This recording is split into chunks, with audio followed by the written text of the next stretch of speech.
true self means, sounds like, and looks like. I'm your host, Carlin E. Tapia, coach, speaker, educator, and certified practitioner. I'll put more info of my work and what I do in the show notes. Feel free to contact us. My team would love to schedule a guest on my podcast. I have exciting plans for this, and I am ready to serve you. This podcast is designed to help you break free from fear or toxic stress and grow into the most confident, empowered version of yourself. If you're feeling stuck, uncertain, or overwhelmed, you've come to the right place. Thank you so much for coming on, everyone. This is a special guest. I saw that she has written a book on grace. So I wanted to interview you, and I just want to hear more about that because I absolutely would love to grow in grace. Great. Yeah, I'm happy to talk about it. So the book is called Thriving in Grace, Unleashing Wellness from a Biblical Perspective.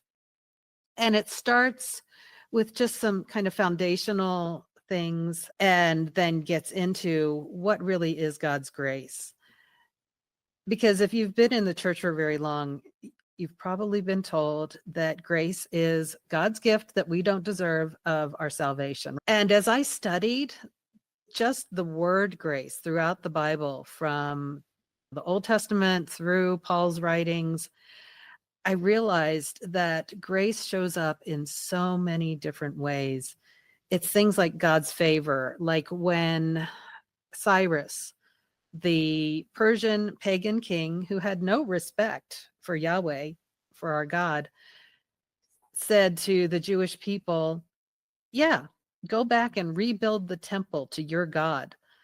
That's grace. That was God using Cyrus to pour out his favor on his people.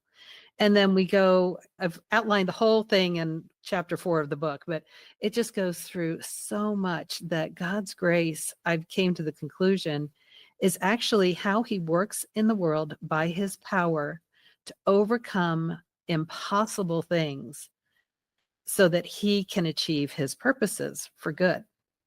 And yes, of course, that includes our salvation, because that's impossible for us to accomplish on our own.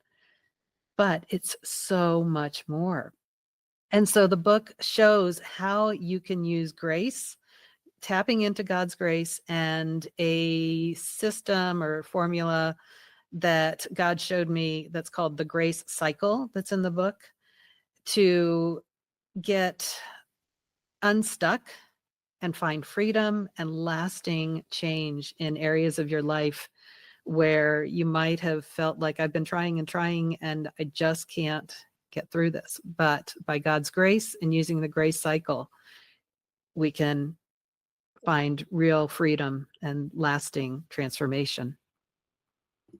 I love it. I discovered God's grace through my own story, I just felt things were always going wrong because I just lived through a hard life growing up. Mhm. And I was really set free when I could see God showing up over and over again, redeeming situations, my heart, my life. And truly, that's how I became like a true believer, if we can say that. Yeah. And I have so much more peace when I'm living life and I see, oh, this is coming up, or because life is not perfect, but I don't have that worry anymore. I don't have that stress or that overwhelming paralyzation in my body of like, how am I going to do this alone? How am I going to figure this out? And so that's one of the core reasons why I follow Jesus, because of who he is and what he extends. And so thank you for writing a book like that. You're welcome. And Carlin, I love that you use the word redeeming, because that really is what God does. I've lived through some hard stuff, and not so much growing up, but more in my adult life, had to push through incredibly difficult things. And God doesn't just take them away, but he redeems and again does amazing good things, not just through, but because of these hard, even impossible things that we have to live through. So I love where God has brought you now and that you're offering hope to other people too. Thank you. Thank you. And so is that what you're focusing on? Your book? Are you writing another book? What are some of your goals? Yeah, right now I am focusing a lot on the book and on helping to spread the message of the grace cycle and God's grace, because I think there are a lot of people who have been living up here. And if I think differently, then I'll act differently. But then we get stuck between our heads and our hearts. And I think we have to learn a bottom up way, like from our hearts and souls. And yes, Paul said in Romans 12, be transformed by the renewing of your mind. But I think that renewing of our mind doesn't come externally. I think it happens internally as the Holy Spirit works in us, as we become closer and closer to Jesus. I think that's really how it happens, how our mind is renewed, not by putting more words and verses in to try to change our thoughts, but by getting closer to God and experiencing his love. Yes, I agree. I am a resilience coach. Yeah. So in my framework, I teach people that to really sit in these emotions because they're telling you something, they're giving you a message, and we're always busy. And we live in a culture where we're so busy. And I work with people that are multi-passionate. They are going after a lot of different goals. And so now I'm teaching them how to hone in and to like really experience the mundane of life and being mindful of God in every moment. Because if not, we're training our brains to just be like an addiction of just going after things and not really experiencing being with your family, being with God.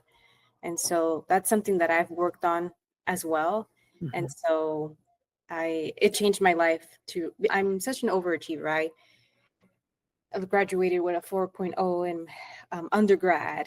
I did a certification for somatic modalities to help people release tension and trauma in their body. Like I've done so much and I just never felt fulfilled. Okay, this is just another medal. This is another thing that I'm doing until now my like what I'm achieving, if we can say it like that, is really experiencing God in the daily mundane areas of my life.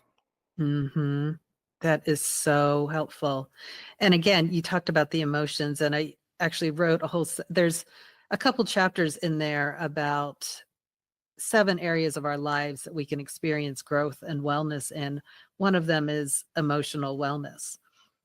And the key to that is acknowledging and understanding our emotions. And I like to think of them as they're the rocks sitting on the ground around me, and I pick it up and what's underneath it.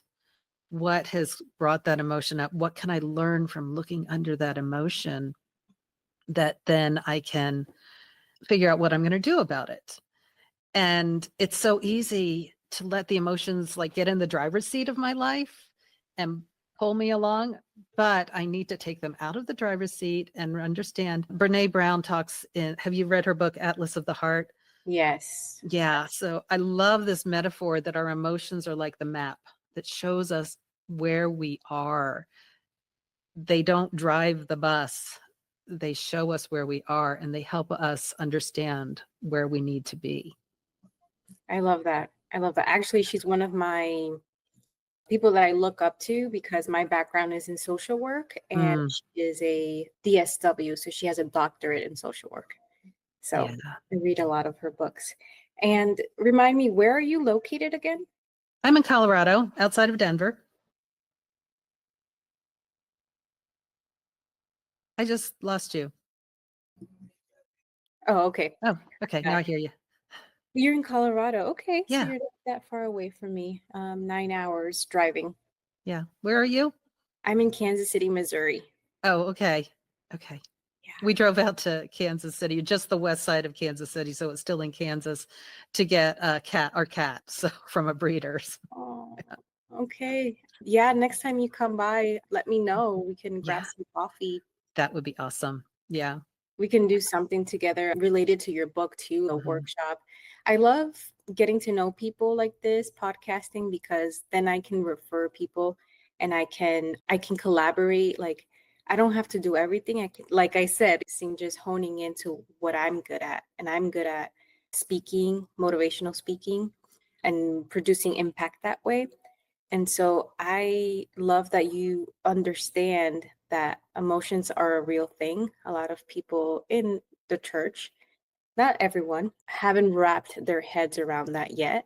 And Mhm. so I love getting to know people like you. And then I could just, even as a bonus in my program, I can refer them to you like, hey, and by the way, if you need a book to further explain, please check out this book from Karen. Yeah, that would be great. That'd be great. Yeah, awesome. All right. Do you have anything planned for today? Well, it's a Saturday afternoon. I teach fitness classes. Okay. And so we're supposed to have a Christmas party for the fitness instructors together. So I'll probably go to that for a couple hours. And then in our town, we're in a small town. And so they're doing like a little parade and tree lighting ceremony that I think the family will want to go to. So just some fun Christmassy things today. That's wonderful. And in between that, maybe clean up my house and fold some laundry, you know? I know. We just try to just fit it in. Yeah. I'm gonna go meet up with a friend. I have a big event coming. This won't air before the event, but I have one December 9th and 10th in the evening. If you're interested, I'll send you the link after we're done. But Yeah. so I'm just focusing on resting and celebrating how far God has brought me. And Mm, so I'm gonna go maybe see some lights or something around town and with a friend, a dear friend that she's also very busy. So it's a unique opportunity to get together. that's great. And I talked a little earlier about the grace cycle, but it's like the last step and it's a cycle. So we go around, but the last stage is celebrating and acknowledging the progress that we've made. So I love that you're taking time to do something special with a friend to celebrate the progress you've made. Yeah, I always talk about the toxic stress cycle, and I don't talk enough about the grace cycle. I didn't even put that together. I always Mhm. say, let's break generational toxic cycles. And I think you're just inspiring me to also talk about the other side, which is the grace cycle. So Mhm. thank you so much for that. Yeah, you're welcome. And that's it. That's a wrap, you guys. Thank you so much for being here today and for giving me the privilege to speak over your life and for you receiving the gift of growth. Remember, every step you take forward, no matter how small or big, you are truly moving forward to who you're truly meant to be. Embrace the journey because the process of becoming is just as powerful as the destination. And in today's episode, if something sparked in you, a question, anything, a goal, an idea, hold on to that. Let it be the nudge you need to take brave steps forward toward the life that's calling you. You don't have to have it all figured out to start. You just need to take that next step. And I'll be here cheering you on every step of the way. Until next time, keep going. Hey, and do me a favor, share this episode with one friend or on social media. Let's bring more awareness to taking brave steps forward together.